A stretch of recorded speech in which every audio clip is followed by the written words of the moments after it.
Hello and welcome to my channel on human design.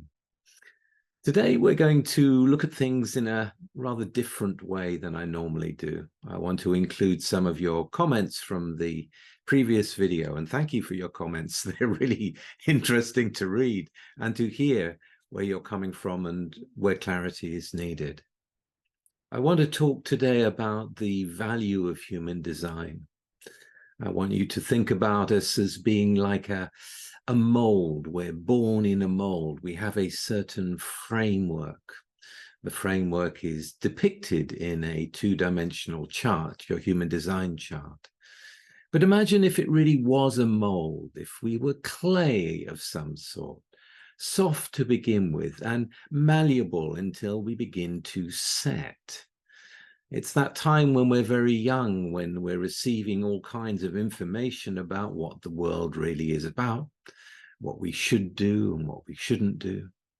And we find our way through it, one way or another. What usually happens is the great homogenization, and we move into a collective accepted understanding of the way things are and the way that we are, from what people tell us and from our own experience. So when we have experiences that we're not designed to experience, that mold is pushed in a little, and we keep walking with something out of sync, but we don't know what, because we don't know what the original mold was all about. We are reactive in that part of us that is holding on to the pain, that is holding on to whatever it may hold on to. And we continue through life.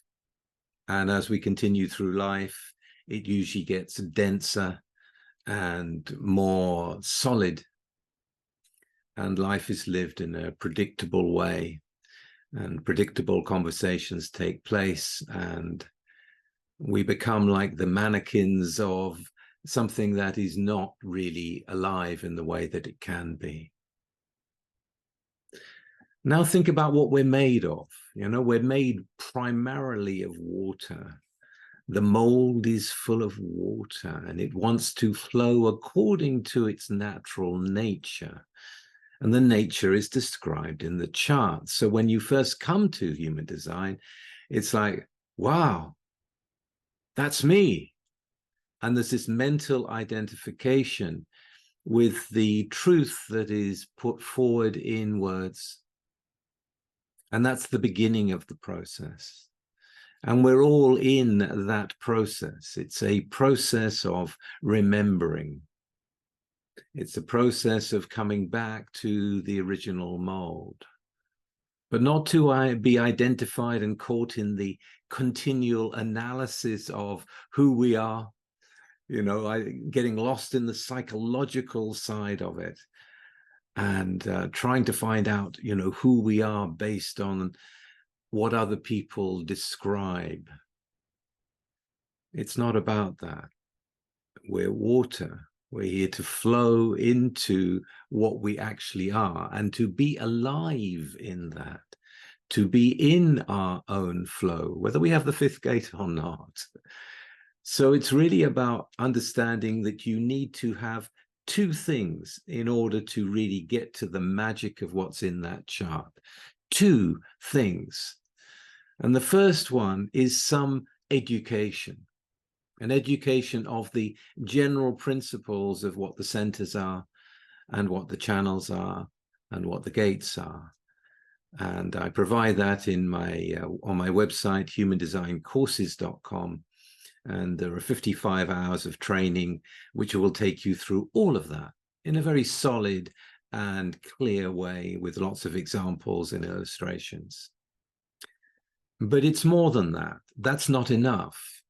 That's enough for you to begin to perceive, that this is true. But you don't really get there just by that. The knowledge is useful, but knowledge is not power. There needs to be an ongoing recognition of what's true for you as you live your life. But it's not just about us. It's not just about who we are and living within our own framework. It is also the interaction with other people. So human design will also give you an awareness of who the other is based on general principles. But it's not until you meet the others, until you see them radiate through that life force that they are, that you see that's the way it is. And if you're open in that area, wherever they have definition and you don't, it will be amplified within you. That particular frequency, that particular channel in all its different subtleties, because all the channels are different in some way. Even the same channel, even the same gate has 1,024 different variations to it. It's in the meeting of the other life forces, the continuous recognition, that you begin to see not only yourself as the mold that you are, but also the other people in the sense that they are also in their own nature. Perhaps twisted in the not self, in the density of the not self, but it's still in there. If it wasn't in there, there'd be no point in having human design if there wasn't a way through. So the second thing that is needed is the dedication to the experiment, to actually enter into the experiment of following your strategy and authority, but also seeing it in action, in connection with other people, in connection to the way that you flow through your life. And this is when we say there is less resistance. There's less resistance because you're not trying to work yourself into a frenzy of psychological meaning going, who am I? You know who you are. It's been described. It's been described, but in living it, you really get to see what it is. It is in the living of it, in the witnessing. I recently did an interview for a Dutch magazine on human design. And I said that when I met Ra-Uru, I stopped seeking. I mean, I've been seeking and seeking and seeking for what, 42 years. And then when I met him, my seeking was over. And the interviewer said, well, so from seeker to what, Richard? And I couldn't really catch the right word at the time, but it's really from seeker to witness. And it is in the witnessing of what happens in your own life, having re-acclimatized yourself to the mold, but also to be the water inside you as well, to flow in your own way, to flow with life. We live in a not-self world. We live in a very dense world where people can project into the future where they want to go to. And you can take certain steps and you get certain predictable outcomes. But that's not what it's about. Human design doesn't give you the certainty in your life. There is no certainty in where water will flow. It'll flow wherever there's a crack. It will always go down. It will always try to move towards the ocean. And when we're not so dissimilar from that. To be a drop outside of the ocean, moving towards the ocean, is really about letting go, letting the flow take you, letting life take you, and you coming back again and again to your strategy and authority, which will keep you making the correct decision. And in the meeting of the other, you get to see the continual verification of the truth of the knowledge, but also to be able to see them, to be able to really meet the other. So let me give you an example. Here we have from Just Gas 1903. He says, it's funny to say this, but everyone close to me isn't my type, haha. So I was wondering if you'd ever be interested in potentially discussing how to make each type feel accepted, make them feel in the self. Well, to meet each type as their type. To meet each type, to know that you're meeting difference. If you're a generator meeting a projector, the projector is different. You treat them as a projector. You invite them in the way that they're here to be recognized. And if you know their chart, you know how they need to be recognized because you see the projector channels that need to be seen. That's how you treat them. If you're with a manifester or actually with any non-sacral and you're a generator and something needs to be got, you're sitting at the kitchen table and something needs to be collected, you go and get it. You've got the energy. You've got the sacral energy to go and whiz there and come back again. It's nothing to you. It's something to all the open sacrals. Knowing if you're with a lot of open sacrals, then you're the one that'll be doing most of the work. It will be an easy and natural thing for you, and it will be appreciated by the non-sacrals. If you're with a manifester, then you let the manifester initiate. If you're a reflector, then you get to see yourself in their reflection. And that can be really very interesting. A bit spooky, but very interesting. So you need some knowledge, and the more knowledge you have, the more penetrating the awareness can be. And you need dedication to the experiment of you making decisions according to your strategy and authority. And you then move from your experience into the connection with other people. This is how the chart comes alive. This is how the real magic comes out of what you can see in your own chart and in the charts of others, because you begin to meet people and treat them according to themselves, according to who they are, according to the mold that they may not know they have. And each time you treat someone according to who they are, they get closer into the mold, and the thing that was out of sync begins to get back into sync. They feel more at ease because you're treating them as they are, even if they've forgotten or they've never thought to look who they really are as that mold. Here's another question from the Ascension Playground. I'm wondering how amplification of a defined solar plexus living with an undefined solar plexus, how that feels. Amplification is still a mystery to me. Is it like a musical amplifier of the not self when in transit or meeting others with definition? So that's a question. How does it work between solar plex and open solar plex? What is this amplification we talk about? Well, another comment gives us some idea. This is from Sue-Ann Dayton. Having an undefined solar plexus with a hanging conscious 36 gate. This is the gate of crisis, emotional crisis. I am eternally grateful to realize how in the past I have amplified those around me who are defined. As I am in my experiment and deconditioning process, I now feel immense satisfaction not getting caught up in others' emotions. So this is something to understand. Whatever you have in an open center, you're going to amplify the emotions through that filter. So Sue-Ann has been amplifying the pain of overwhelm in the emotional crisis and holding on to it because it's an awareness center. Holding on to it, not letting it go, living with that pain, trying to please it, trying to make it better. And it's nothing to do with her. It's nothing to do with her. It's why she says at the end, free at last, free at last.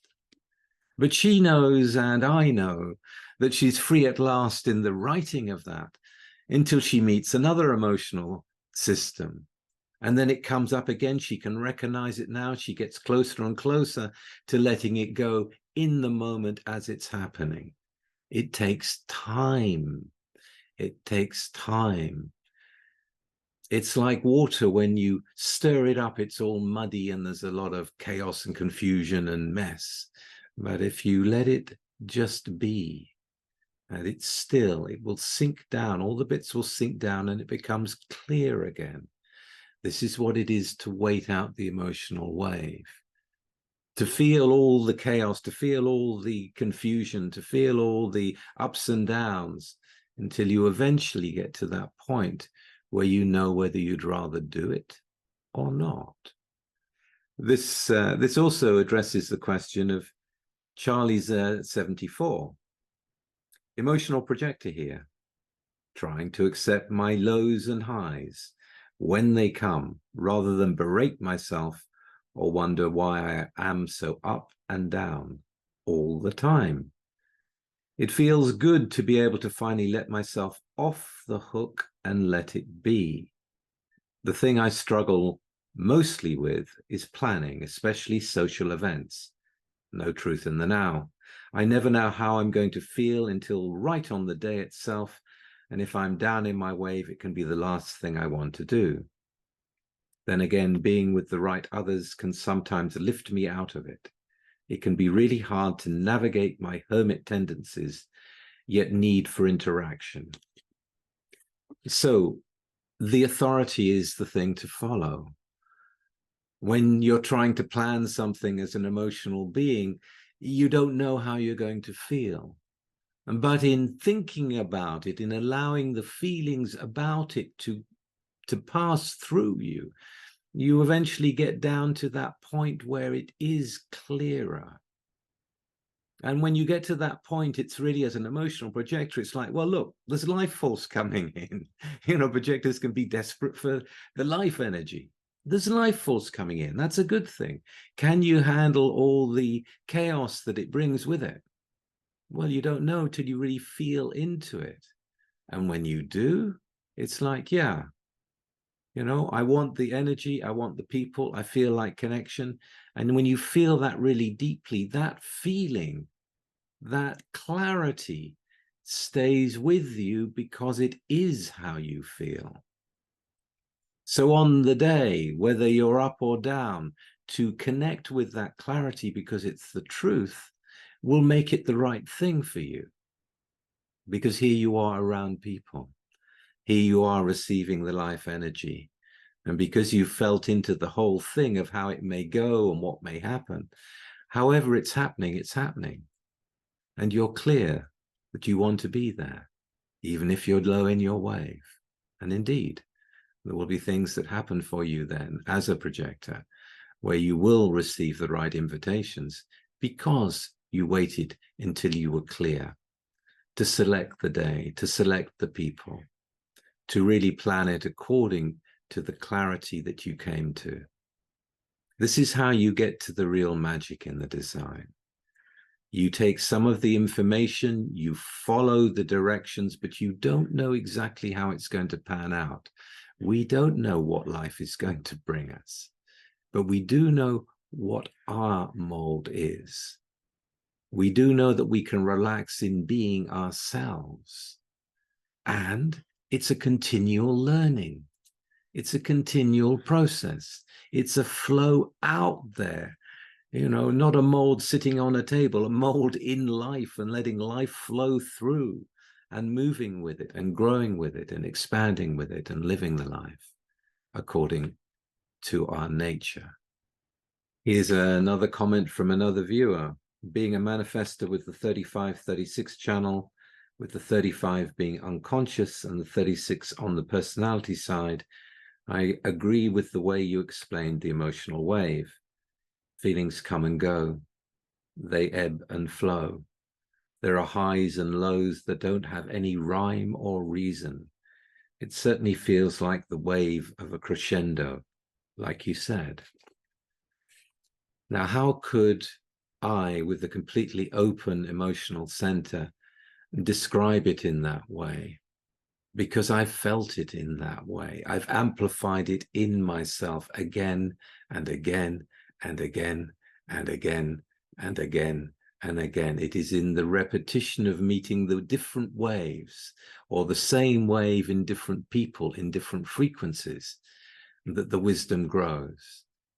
It's that brings light into the eyes, when you recognize it, but also when you recognize something new that you hadn't seen before, because this particular frequency, it shines out more in that particular way. And you go, oh, how fascinating. Knowing that they are them and you are you. And in the acceptance of the original nature that begins to sort itself out in human design, and there becomes more of a relaxedness in being yourself wherever you are, whoever you're with, You become more consistently the mold that you are. You're living it. A lot more life energy is available to live who you are when you stop trying to be someone else, or when you stop trying to live your life according to rules and regulations that have been passed down to you through the conditioning. It takes time, and so time is needed. And that's really the thing, to understand it may take a long time to get to the ocean. We don't know where we're going to flow in the process of life. But in that process, living our nature, we get to meet what we're here to meet and expand in that. And that's the wonderful thing about the whole thing. That's the real magic. To be able to accept the synchronicities and where they take us. To be able to be open to what we've never thought of before. To be able to meet it because we're ready to meet it at that time, because we've made a correct decision. The magic is found in the chart, in the living of it, in the living of yourself. Not trying to live the chart, but recognizing yourself as you live it. That's where the magic is. And what happens next. Okay, well, that's what I wanted to say to you, to bring that magic out into the world. If you want to know more about your design and you haven't already got one, there is a link below for the advanced personal report that you can download, about 130 pages on yourself. And if you enjoyed this video, please like, share, and subscribe. And I will be back again very soon with something completely different. Bye-bye for now.